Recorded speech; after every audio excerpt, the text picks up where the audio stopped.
প্রায় একই সময়ে হঠাৎ করে অসুস্থ হয়ে পড়ে ৮ ছাত্রী। তাদের সকলের শ্বাসকষ্ট শুরু হয়। তড়িঘড়ি করে তাদের নিয়ে যাওয়া হয় হাসপাতালে। এই ঘটনায় বিদ্যালয় জুড়ে রহস্যের জন্ম দিয়েছে। প্রথমে অ্যাসেম্বলি করতে গেছি, বেশি রোদ ছিল, তখন অ্যাসেম্বলি শেষ, তখন আমাদের রুমে যেতে বলছে, দুতলায় গেছি, তখন চোখগুলো অন্ধকার দিয়ে আসছে আর একাই পড়ে গেছি অজ্ঞান হয়ে। প্রথমে হয়েছি দুইজন থেকে আস্তে আস্তে ৫ জন। আমার একটা বান্ধবী আমাকে চকলেট বিস্কুট খাইয়েছিল, তখন খাইয়ে আমার অনেক খারাপ লাগছে। তখন অ্যাসেম্বলি করতে গেছি, ওখানে যাই আমার অনেক খারাপ লাগছে, ওখানে যাই আমি পড়ে গেছি। স্যান্ডেলিনা সো, রূপচর্চায় আভিজাত্য। তারপরে পিটিতে গেছিলাম রোদে, একটু পরেই মাথা ঘুরতেছে। তারপর পানি গেছিলাম টিউবওয়েলে, একদম ওই যে ওদেরকে নিয়ে আসছিলাম, তারপরে আমার মাথা ঘুরে তারপর পড়ে গেছিলাম। জানা গেছে সকাল ১০টার দিকে অ্যাসেম্বলি শেষ হওয়ার পর ছাত্রীরা ক্লাসে ফেরে। এর কিছুক্ষণ পরেই এক ছাত্রী শ্বাস নিতে কষ্ট অনুভব করে। তার পরপরই একই শ্রেণীর আরো ৪ জন সহ মোট ৮ জন ছাত্রী একই উপসর্গে অসুস্থ হয়ে পড়ে। এদিকে এই রহস্যে অভিভাবক মহলে ছড়িয়ে পড়েছে আতঙ্ক।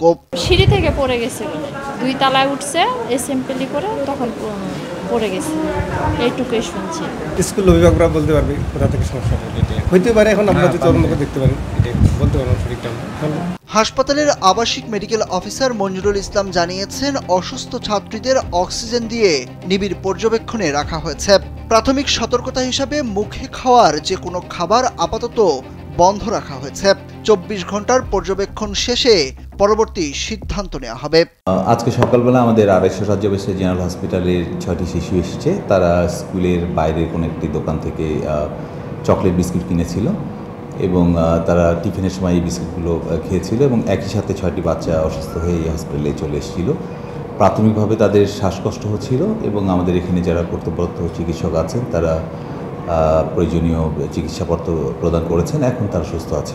এ বিষয়ে কুমারপুর উচ্চ বিদ্যালয়ের প্রধান শিক্ষক মোহাম্মদ ইলিয়াস আলী জানান, হঠাৎ কি কারণে এই ছাত্রীগুলো অসুস্থ হয়ে পড়লো সেটি তিনিও বুঝতে পারছেন না।